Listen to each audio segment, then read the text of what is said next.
Hey guys, Hammer Tactical. Today I just wanted to do a quick review. It's the first day I've gotten my new rifle out. It's pretty much factory so far. It's pretty much just brand new out of the box. Today was the first day shooting it. Pretty much talking points. The purpose of this build, I was wanting to do something like a sapper, you know, some semi-automatic precision rifle, or some people call it a SAS. Semi-automatic sniper system, I believe that's what that stands for. Well, pretty much just going over the rifle. It is, I'm cheating, I'm using notes. It's Windham Weaponry R18FSFST-308. It's not in the catalog, which I actually was slightly disappointed about that. They've got a lot of different things in here, but the closest that I saw was this particular firearm up here at the top. Also, again, sorry about the camera quality. Don't have something very well, just using the iPhone. But, okay, so, yeah, going over the gun again real quick. It's a 18-inch fluted chrome-lined 4150 chromoly. It's a 1159.5E steel on that. It is fluted. It's 18 inches long, 1 in 10 twist with 6 lands, 6 grooves. Overall weight of the complete rifle, this is, you know, without bipod and scope and mount, but it's 8.05 pounds, 39 inches overall length with the scope, or with the telescoping stock all the way back. The upper and the lower are 7075 T6, and they're forged. There's some machine work done. The lighting is terrible. You're not going to be able to see it. It does have the integral trigger guard. Carpenter 158 bolt carrier group. It's staked and everything, and it's tested. Midwest key mod, 15-inch rail. It does come with one rail segment. It's only a 2-inch rail segment from the factory. It does come with quick detach sling mounts.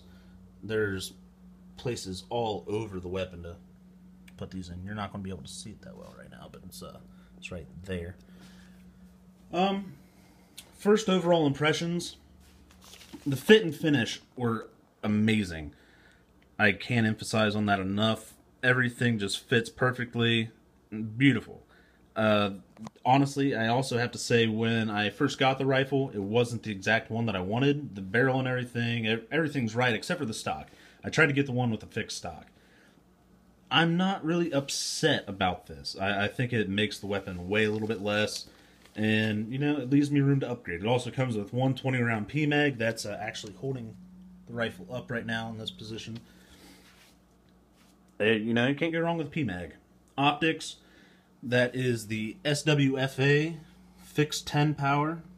I think it's got something like 120 minutes of angle of adjustment, but it's a mil scope. It has the cross type reticule in it, and it's pretty sweet. I like it. Clicks are really nice, smooth and positive. Return to zero, phenomenal. I also decided to go with the SWFA SSALT scope mount. I'm really happy with that. It's solid. I got everything torqued down, had no problems. The rifle fell over a couple times a day. No problems at all. Also got the sunshade on there. I don't know if it's actually necessary, but I bought it, so why not? Well, let's see what I have on here. Okay, so pretty much we already covered purpose and what the rifle is and the optic and the mount. The budget, I was trying to stay at or under $2,000. I looked at a POF and I just couldn't justify the cost. Yes, getting a better bolt carrier group. Yes, it's going to be gas piston instead of direct impingement. Do I really need direct impingement? I don't really think so. The bolt carrier group, this operated fine today. That'll lead me to a different talking point here in a second. But in the trigger, you know, it's your standard mil-spec trigger. Nothing fancy at all. It's stiff, I will give it that, which a lot of people don't like that. And I'd say it's probably pushing 7 pounds. It's pretty stiff. There's not a whole lot of creep there either. It's like trying to move a brick with your pinky. It's just, there's a lot there. standard charging handle. There's it's pretty beefy on this upper, like the build. The forward assist, a lot of people, oh, you know, AR308, don't really need that, AR10, whatever. I used it today. That goes back to the talking point earlier. With this gun, I wasn't totally sold when I bought it. You know, that's silly to buy something like this and not be sold right off the bat, but I just wasn't. There's a lot of cool things about it, you know, but I just wasn't sold. So my hopes were not all that there today. But I didn't even clean it. I took it out of the box, we put bullets in it, we shot it. That's literally what happened. So that's when this story starts to turn a little bit. Yeah, we just started at 50 yards, but here's the target. It's not the greatest example of what this gun can do, but here, let's see if I can get it in the background. Okay, so you're kind of seeing it there. 50 yards. Wow, Josh, that's terrible. That is awful. Look up here. Yeah, we got a flyer.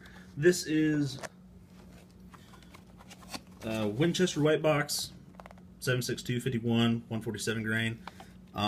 This gun does not like the M80 ball ammo or 147 grain full metal jacket. It hates it. Stuff just does not like it. So then again, we decided after we hit this and started, you know, shooting some stuff there around the middle, we pulled out the paper plates. Great little targets. Alright, this right here, ZQI, yet again, 147 grain. Still 50 yards.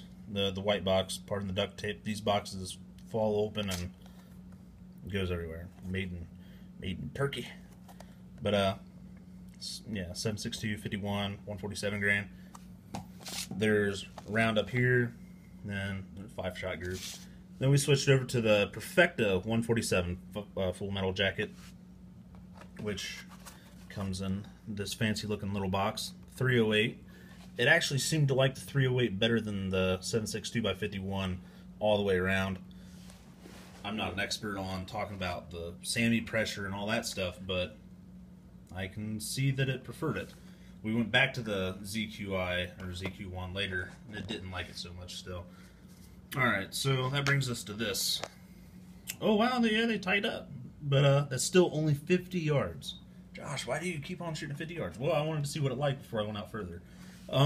This group right here, 150 soft point. It's just a hunting ammo.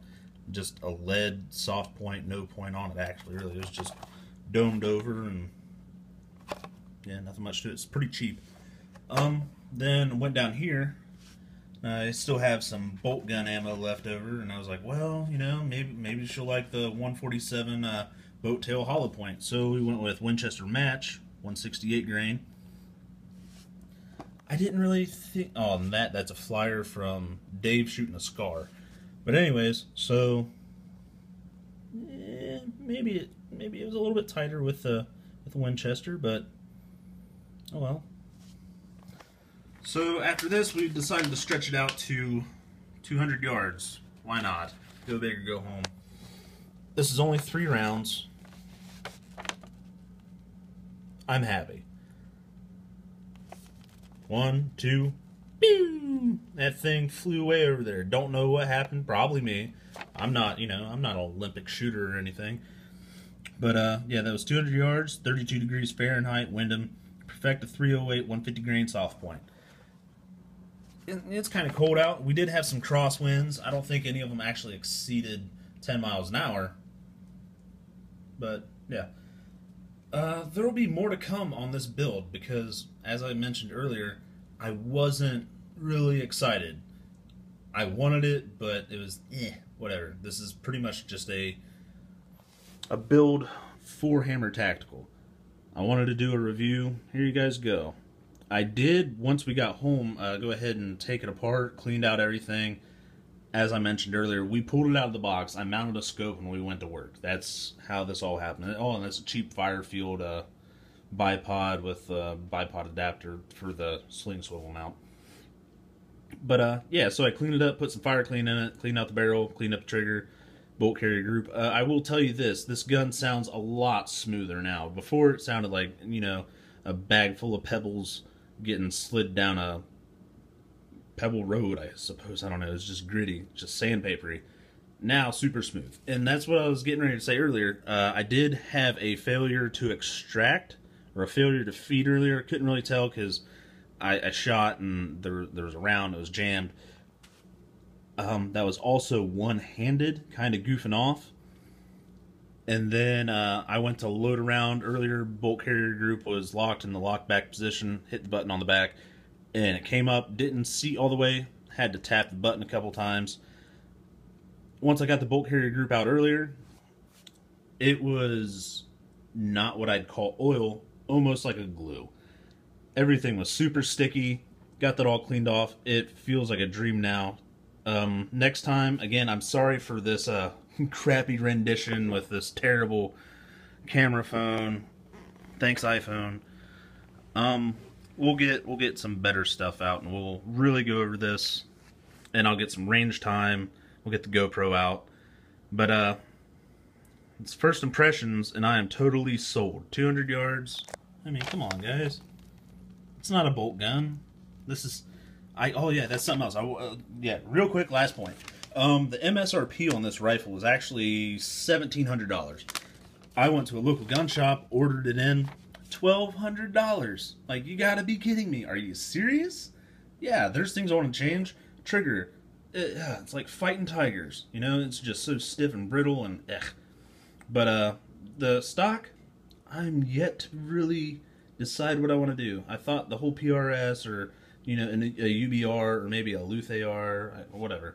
And the muzzle, or muzzle device, the A2 flash hider's not too bad, but I'm probably going to go ahead and go with a break on it. Felt recoil.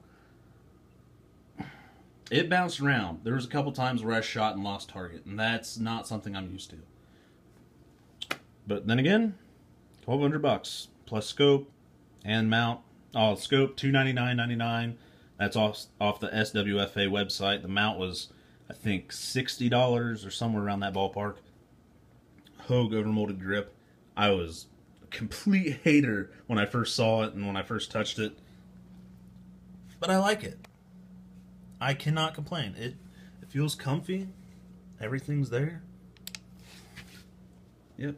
Booger hook off the bang switch, Josh. Anyways, have a good day.